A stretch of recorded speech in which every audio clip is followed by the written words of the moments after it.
Hi, I'm Pekel, and I'm president here at Search Institute. This is one of our brief weekly updates on our work on developmental relationships.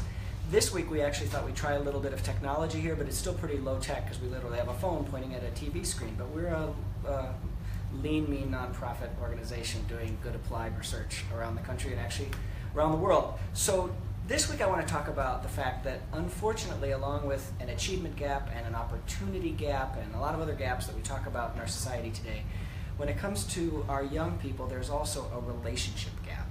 The importance of that gap and its reality has come to us as we've tried to open that black box of relationship that transform kids' lives and tried to define with much greater precision what happens in one of those relationships that helps young people get on the path to becoming thriving and contributing young adults. And our research to date has identified 5 critical elements of a developmental relationship.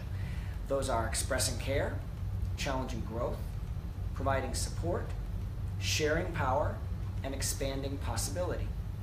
And our studies have shown that when kids experience relationships that are a high level of all 5 of those elements, their outcomes are significantly better, their risk behaviors are significantly lower, and they're much more likely to be on that positive path to the future.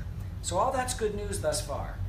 The problem is that we're finding there are significant numbers of kids in almost every context that we've studied, from schools to families, who are not experiencing those developmental relationships intensively or often enough. This picture may be a little bit tough for you to see, but it's actually data from a quite large and recent sample, 25,000 kids in a large county in the western United States. And if you look at the data, you can see that while 16% of the kids said they have 5 strong relationships in which those 5 elements happen often and intensively, and another 12% of the kids said they have 4 strong relationships, fully 22% of those young people reported that they don't have any relationships in which they experience care, challenge, support, possibility, and sharing power often and intensively, and another 18% said they had only one of those relationships. Our own work is finding the same thing that other researchers are finding, perhaps most notably Robert Putnam, whose work at Harvard, most famous for a book he wrote about change in adult society, Bowling Alone, is now demonstrating the same disappointing reality for far too many of our young people today. Putnam finds and writes about in his recent book, Our Kids, that 2/3 of young people who have moderate and upper income lifestyles in their families report that they have close and constructive relationships with adults beyond their families.